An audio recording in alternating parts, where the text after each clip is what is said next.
Welcome, dear listener.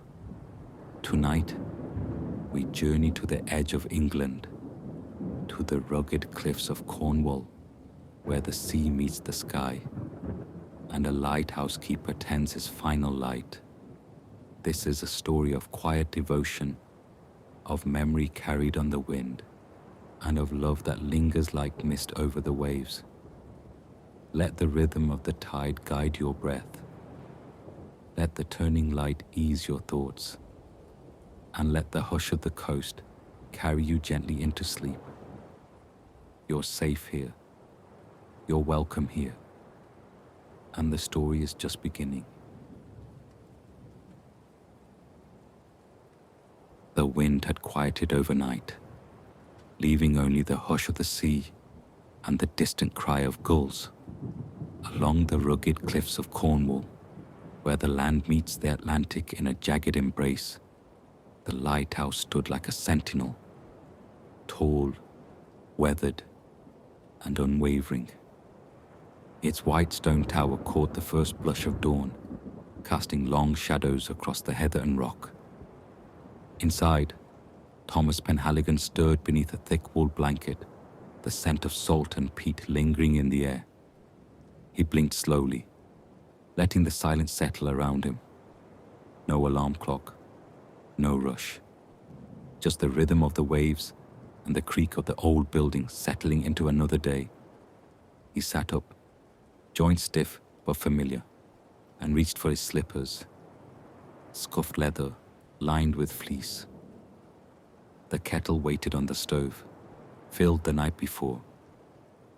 He lit the flame with practiced ease, the click of the flint and the soft whoosh of gas marking the start of his morning ritual. Outside the small kitchen window, the sea stretched endlessly, a canvas of silver and blue. Gulls wheeled overhead, their wings catching the light. The tide was low, revealing dark rocks slick with seaweed and the occasional glint of a shell. Thomas watched for a moment, then turned back to his tea. He brewed it strong. 2 bags, a splash of milk, no sugar. The mug was chipped but beloved, painted with a faded map of Cornwall. He carried it to the table by the window and sat, listening to the wind whisper through the cracks in the stone. The logbook waited beside him, its leather cover softened by years of use. He opened it to a fresh page and wrote in neat, deliberate script. September 24th. Wind light from the southwest. Sea calm. Visibility excellent. Beacon steady. He paused, then added, no ships sighted. All quiet. He closed the book and took another sip of tea. The lighthouse had its routines, and Thomas honored them all. He believed in the quiet dignity of small tasks, the lighting of the beacon, the tending of the garden, the feeding of the gulls that gathered near the railings. Morwenna, the cat, padded into the room, her tabby fur catching the morning light. She meowed once, then leapt onto the windowsill, watching the sea with the same quiet reverence as her keeper. Morning, Wenna, Thomas said softly. Looks like another peaceful one. He stood and stretched, then made his way up the spiral staircase to the lantern room. Each step creaked beneath his weight, the stone worn smooth by decades of passage. At the top, the glass panes glowed with the rising sun, and the great lens stood silent, its polished surface catching the light like a jewel. Thomas checked the mechanism, winding the clockwork with slow, steady turns. The beacon would rotate all day, casting its light across the sea even in full sun. It was tradition, and tradition mattered here. He opened the hatch and stepped onto the narrow balcony, the wind tugging gently at his coat. From here, he could see the curve of the coast, the distant outline of Land's End, and the endless horizon beyond. The sea was calm, the sky streaked with pale gold.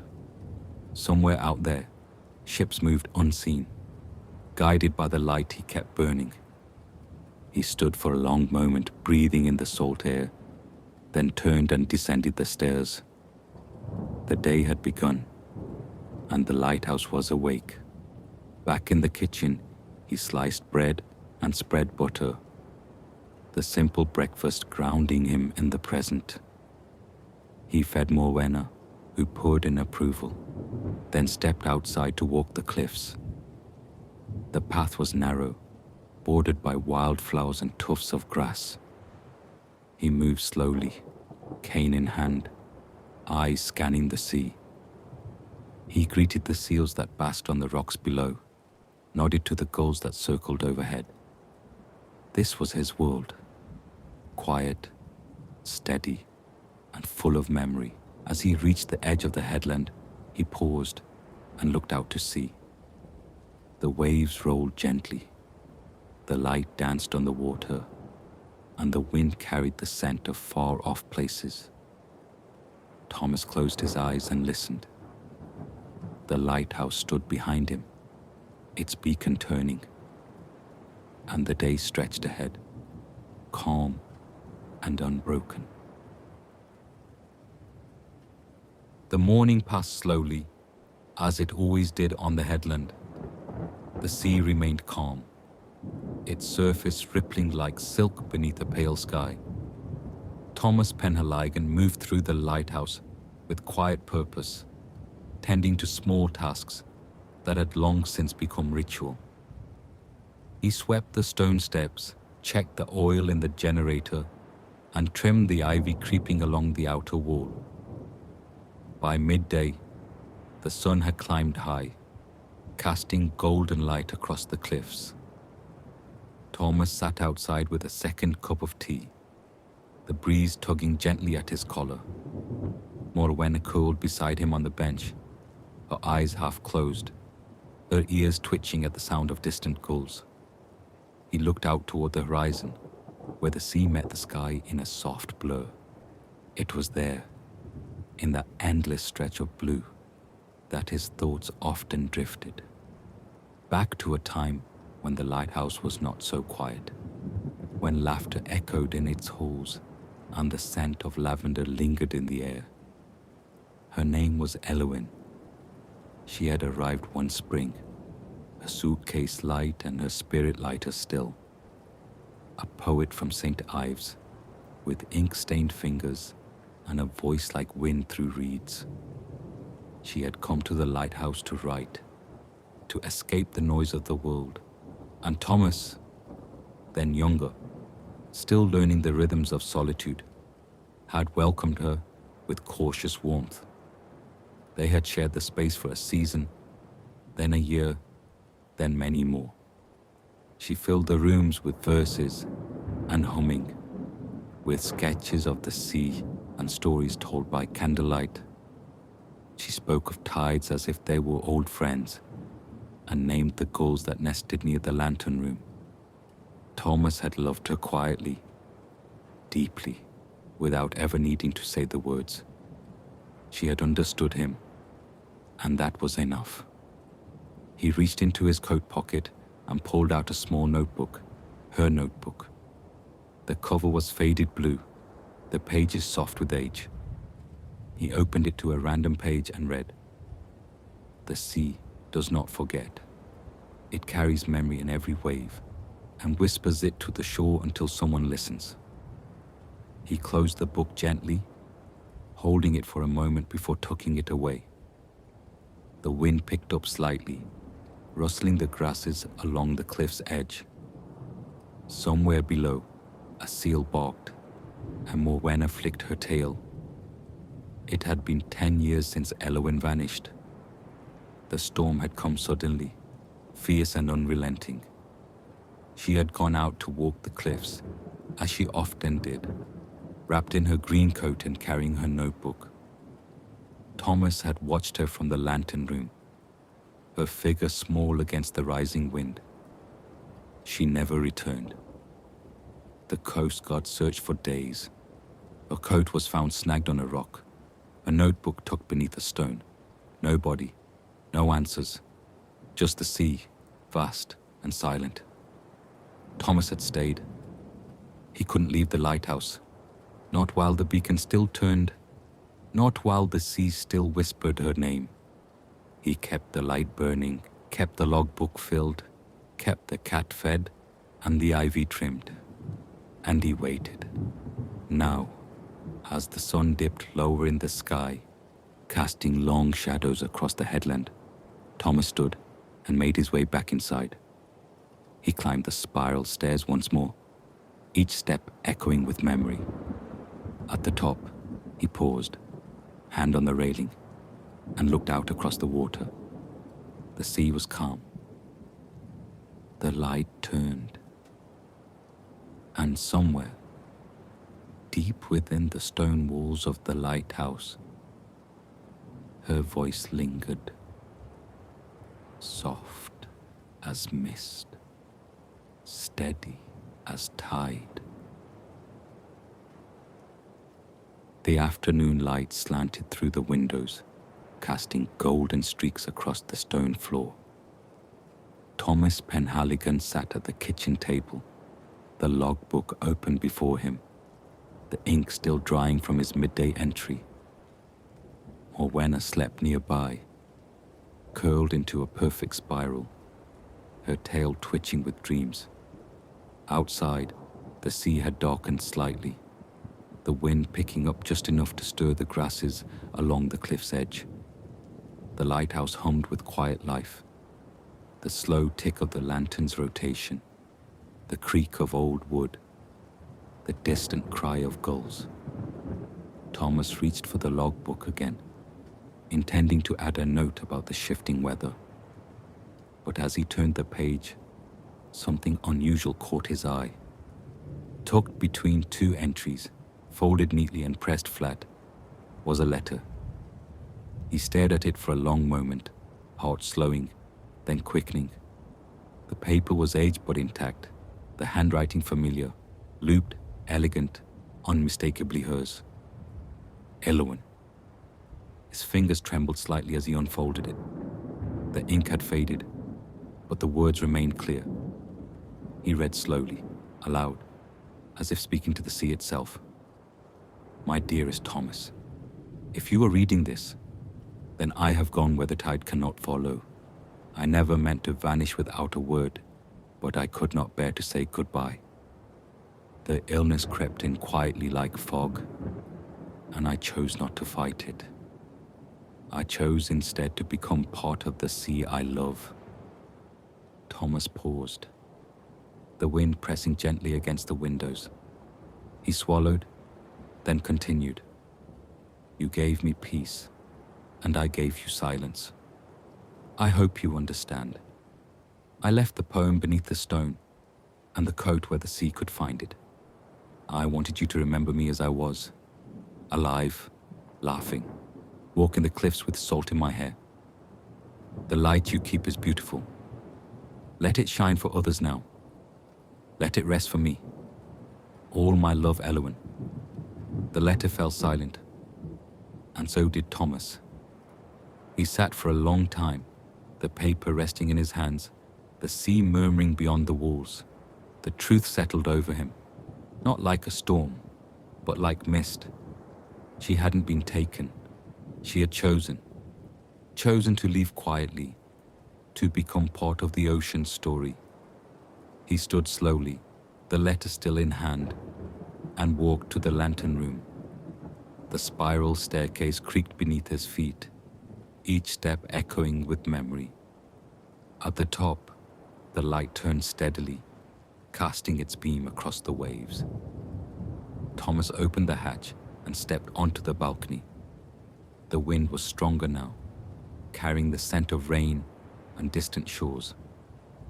He'd looked out across the sea, eyes scanning the horizon, then lowered the letter into the wind. It fluttered once, then drifted out over the cliffs, caught by the breeze, carried toward the water. He watched until it vanished. Back inside, he returned to the logbook and wrote, September 24th. Found her letter. The light is hers now. He closed the book gently, then sat beside the lantern, watching it turn. The sea was calm. The sky was soft. And somewhere, in the hush between waves, her voice lingered, like a poem unfinished, like a tide returning home. Evening settled slowly over the Cornish coast, like a shawl draped across the shoulders of the sea. The sky turned from pale gold to lavender, then deepened into a soft indigo. The lighthouse stood tall against the fading light, its beacon beginning to glow once more. Steady, patient, eternal. Inside, Thomas Penhaligon moved with quiet purpose.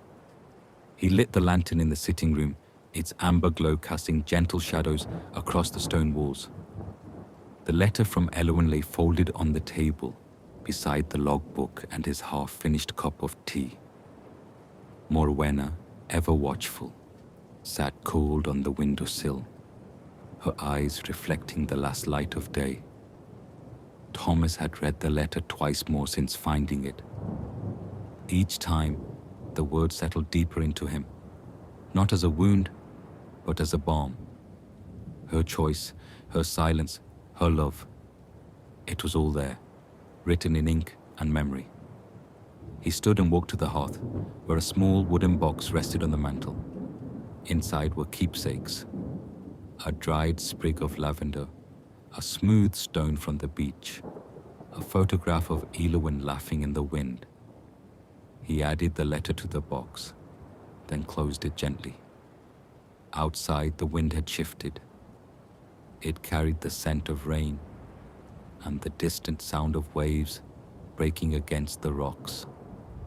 Thomas stepped out onto the path that led to the edge of the cliff, his coat buttoned against the chill, his cane tapping softly against the stone. The sky above was streaked with stars now, the moon rising slow and round over the horizon. He walked with care, each step deliberate, until he reached the overlook where Elwyn had once stood, notebook in hand, sketching the sea. He sat on the bench they had built together, driftwood and iron, worn smooth by time. From here, the lighthouse beam swept across the water, a rhythm as familiar as breath. Thomas reached into his coat and pulled out her final poem. It had been tucked inside the notebook, beneath the letter. He unfolded it and read aloud, voice low and steady. Let the light turn, even when I do not. Let the sea speak, even when I am silent. Let the wind carry me, not as a ghost, but as a whisper. He folded the page and placed it beneath a stone, just as she had done years ago. Then he sat back and closed his eyes, listening. The sea was calm, the wind was kind, and the lighthouse turned. He stayed there for a long while, the stars wheeling overhead, the beam sweeping across the waves. He thought of her voice, her laughter, the way she had danced barefoot on the kitchen floor. He thought of the silence she had left behind, and how it had never felt empty, only waiting. Eventually, he rose and returned to the lighthouse.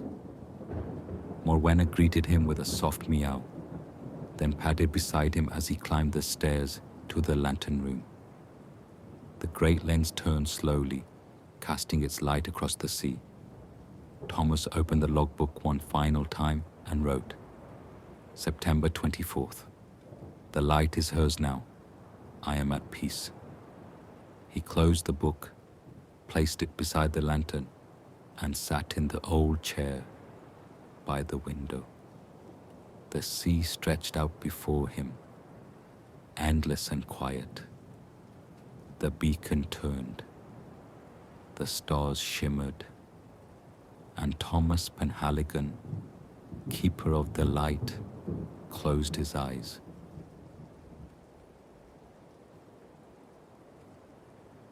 Night had fully arrived on the Cornish coast, wrapping the cliffs and sea in velvet darkness.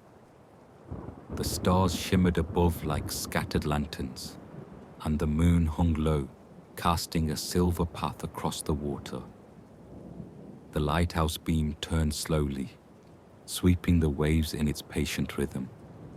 Inside the lantern room, Thomas Penhaligon sat in his chair by the window, wrapped in a thick blanket, his cane resting beside him. Morwenna lay curled at his feet, her breathing soft and steady. The logbook was closed. The lantern hummed, and the world outside had grown quiet. He watched the sea for a long time, eyes tracing the gentle rise and fall of the tide. The wind had calmed, and the only sound was the distant hush of waves meeting stone. It was the kind of silence that held stories, not empty, but full of memory. Thomas thought of Elowen, not just the letter, not just the poem, but all the moments in between. Her laughter echoing down the spiral stairs, her voice reciting verses to the gulls, her hands always moving, always creating. She had been the light before the lantern, the warmth before the fire. He reached into his coat and pulled out the small wooden box. He opened it one last time, gazing at the keepsakes inside. The lavender had faded, the stone was smooth, and the photograph had curled at the edges. He placed the box on the windowsill, where the moonlight could touch it. Then he stood, slowly, and walked the lantern room one final time. He checked the mechanism, polished the lens with a soft cloth, and adjusted the beam's angle. Not because it needed it, but because it was tradition. And tradition mattered here. He returned to the chair, settled in, and let his eyes drift closed. The sea kept watch, the lighthouse turned, and the night deepened. Outside, the wind carried whispers across the cliffs, gentle, wordless, familiar. The gulls had gone quiet, and the seals slept on the rocks below. The tide rolled in, then out, then in again, like breath. The lantern's beam swept the horizon, casting its light across the water, across the stars, across the memory of a woman who had once walked these cliffs with a notebook in hand and salt in her hair. Thomas's breathing slowed. The cat stirred, then settled, and the lighthouse stood tall. The final entry in the logbook remained. The light is hers now. I am at peace. The sea did not forget. It carried memory in every wave, and tonight it whispered them all to shore. And so the light turns, even as the night deepens. The sea keeps its quiet watch, and the keeper sleeps. Let the waves carry you now, past the cliffs, past the stars, into the hush where dreams begin. Thank you for joining us at the edge of the world. Sleep well, sleep deeply, and let the light guide you home.